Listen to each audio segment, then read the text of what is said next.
Hello, everyone, and Merry Christmas! Oh my gosh, I'm Willem, And I'm Tim. and this is Hear Me Out Pitch.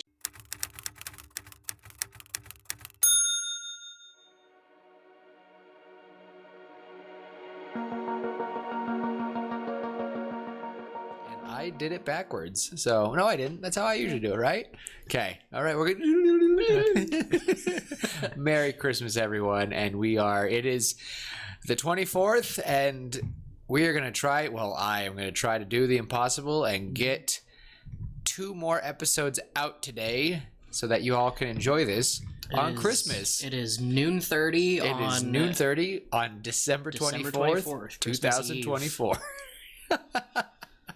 But yeah, Merry Christmas. This is just going to be probably a Christmas special episode. We did one last year, and that was actually the first time me and Tim we were just talking. Oh, no, they probably heard it. I'll put the clips in. But Hopefully. we took a nice little break last year from this, and it was when we ended our first season. So we've only done like 6 episodes of season 3, so this isn't the end. We're just gonna do a break for our 3rd season, which I don't know how we're doing arcs or anything, but I don't know if seasons is really the best way to put it.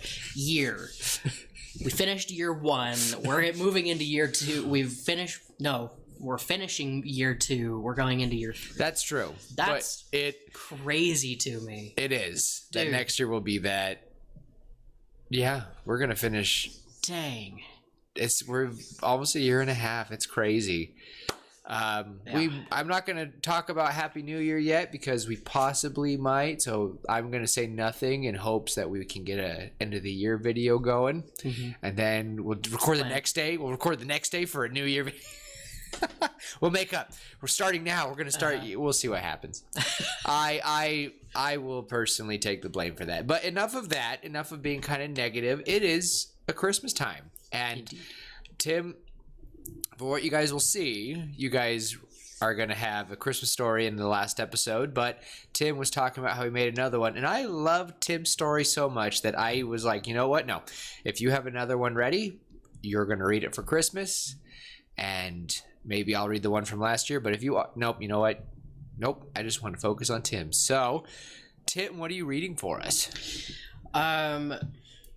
This is one that I wrote over the last 2 weeks. Ooh. I got an idea. Ooh. Right, not last week, but the week before, while we were recording, I got an idea for a story that I thought could be kind of fun, based on a tradition that one of my friends' families has. I figured I could turn it into a cute story, and Okay. yeah. So we're gonna, I'm gonna read you guys the story of the Christmas tree, or the story tree. Okay. This is gonna be rougher than Pip, than his story, just because this is only 2 weeks old as opposed to 10 years old. Ooh. Or Still, I'm excited. 9 years old, whatever it was.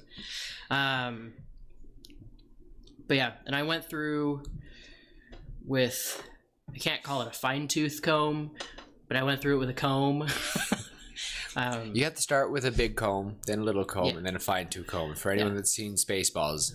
Or if any of you know how to sharpen a knife or an axe or anything with a whetstone, you start with the rougher grain and then you work your way down. Finer grain. Whew. Yeah, or sandpaper. It's the same concept. So anyway, this is rough draft number 2. Oh. So Well, I'm excited. yeah, hopefully you guys enjoy it. It's a little bit different from the story of Pip, and again, it's a little bit rougher, but I hope you guys enjoy. So here we go. Let's go. The Story Tree. In the heart of Evergreen, a tiny town nestled between snow-capped hills, stood the Story Tree. It wasn't just any tree. It was the tallest, oldest pine in the town square, with thick branches that stayed green no matter how cold the winters got. Every Christmas, the townsfolk decorated it with ornaments, but not the kind you'd find in just a store. Each ornament told a story. These were glittering bells, carved animals, painted stars, and even a tiny knitted mitten. But the one we are going to focus on today is a small family portrait. Every ornament belonged to someone in town, and every year on Christmas Eve, they would gather by the tree to share their stories. 11-year-old Lucas loved listening to these tales. He would sit cross-legged in the snow, staring up at the glowing ornaments as people talked about bravery, kindness, love, and sometimes a little bit of mischief. This year, Lucas had decided it was his turn to add an ornament to the tree. But there was one problem. He didn't think he had a story worth telling. "It has to be good," Lucas muttered to himself as he walked home from school, his boots crunching in the snow. "No one's going to remember an ornament unless it comes with an amazing story." So Lucas came up with a plan. He would talk to the people of Evergreen and find inspiration from their stories. Maybe then he'd figure out what made a good story and what kind of ornament he could hang on the tree. The next morning, Lucas bundled up in his thickest coat and set out into town. First, he visited Mrs. Goldwyn at the bakery. Her ornament was a small glittering bread roll with golden sugar on top. "Why do you have a bread roll on the story tree?" Lucas asked, as the smell of cinnamon buns filled the air. Mrs. Goldwyn smiled and handed him a warm cookie. "One Christmas, many years ago, I didn't have much to give," she said, "so I baked a loaf of bread for every family in town. It wasn't a fancy gift, but it brought people together. Sometimes the simplest acts of kindness mean the most." Lucas nodded and tucked the story away in his mind. Next, he visited Mr. Clemens at the firehouse. Mr. Clemens' ornament was a shiny red bell that gleamed in the winter sun. "Why do you have a bell on the tree?" Lucas asked. "I rang that bell one Christmas Eve to warn the town about a terrible snowstorm," Mr. Clemens said. "Everyone gathered at the community hall to stay safe. That night, we sang carols and shared stories. It reminded us that even in the toughest times, we're stronger together." Lucas thanked Mr. Clemens and walked to the park, stuffing that story in the back of his mind. And he found Sophie hanging garlands. Her ornament was a simple wooden snowflake. "My dad carved this for me when I was little," Sophie said when Lucas asked about it. "That year, we didn't have money for gifts, so he made all our decorations by hand. This snowflake reminds me that love is the greatest gift of all." By the end of the day, Lucas had heard so many stories, each one beautiful in its own way. But as Christmas Eve approached, he started to feel discouraged. "I've never done anything as brave as Mr. Clemens," Lucas muttered to himself, "or as kind as Mrs. Goldwyn. I don't have a story to share." On Christmas Eve, Lucas sat alone in the square, holding a simple family portrait in his mittened hands. The tree sparkled with lights and colors, but his ornament felt dull in comparison. "Why so quiet, Lucas?" the mayor asked, sitting down beside him. "I wanted to hang an ornament on the story tree this year," Lucas admitted, "but I don't have a story that's good enough." The mayor chuckled. "Lucas, do you know why we hang these ornaments?" Lucas shrugged. "To share good stories?"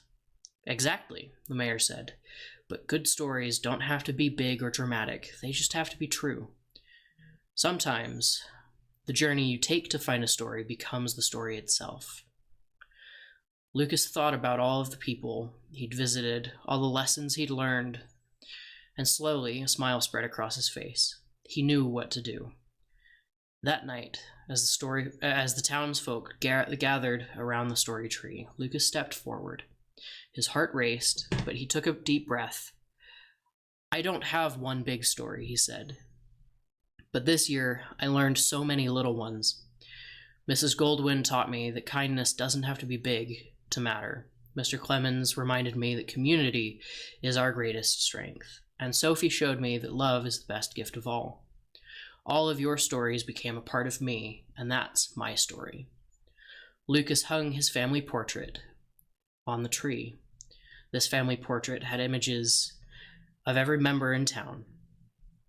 It sparkled in the light, glowing softly, as if it held every story he'd gathered. The crowd clapped and cheered, and Lucas felt a warmth in his chest that had nothing to do with his coat. His story wasn't just his own anymore. It was part of the town, part of the story tree.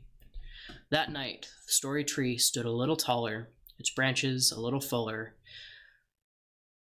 and a boy with a family portrait found that the best stories are the ones we share together.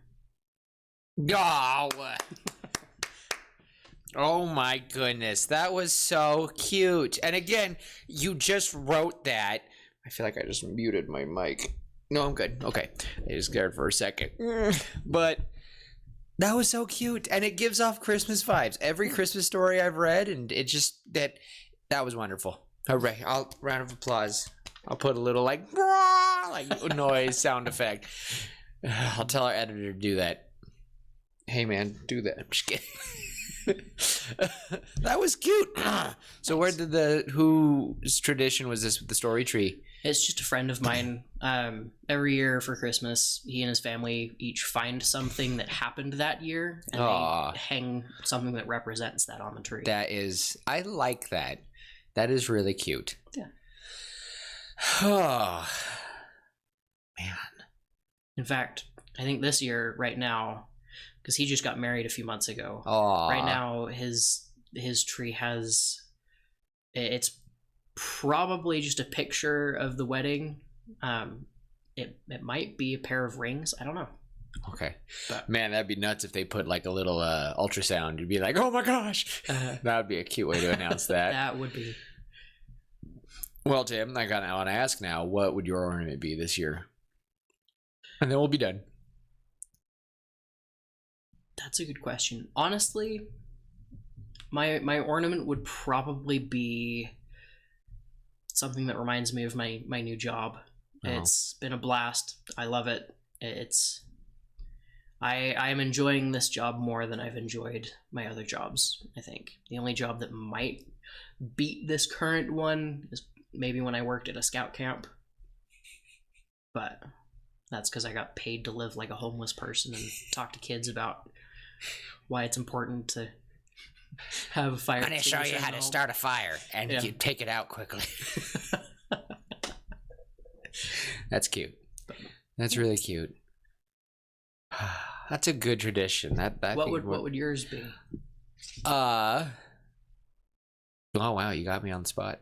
Mm-hmm. Man, I don't want to be lame and be like, well, I got a new job too this year, but I did. Yeah, and it was crazy. But I think another one, this might be dumb. It might be.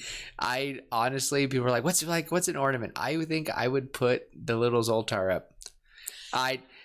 I've loved the D&D story, and some people would be like, oh my gosh, you'd make D&D your like Christmas theme. Like, it's just been something in the background, and it's been cool to.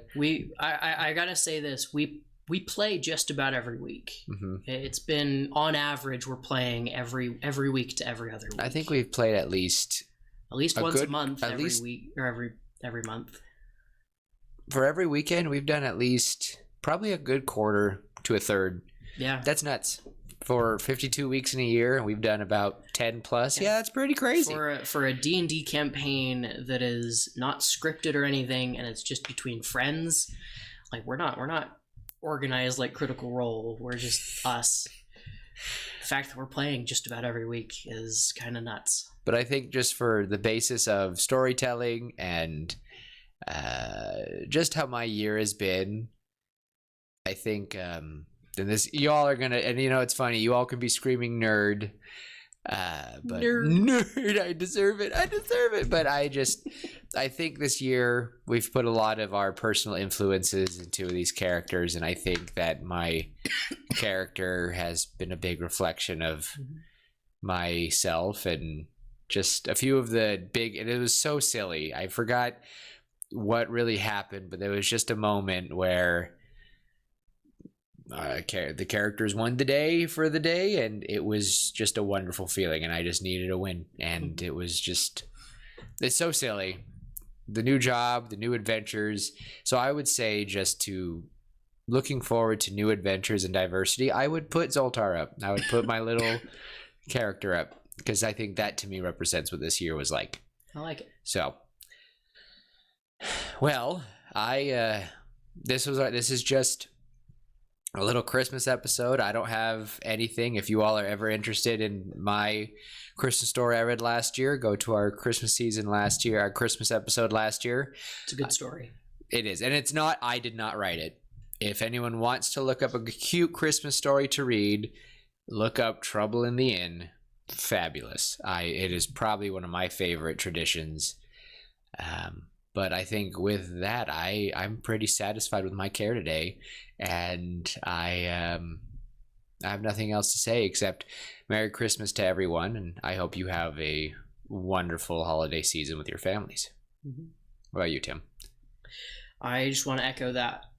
Merry Christmas to everybody. Happy New Year. Just in case. Just in case.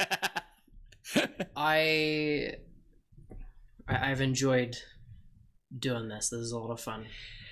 Hopefully next year will be. I think 2025 will be. We'll talk more about. Let's just hope for one more episode. We'll see how it goes. Yeah. But for now, as always, love each other. Be kind. Try to remember what Christmas is really about. And until next year, we'll see you later, pitches. Bye.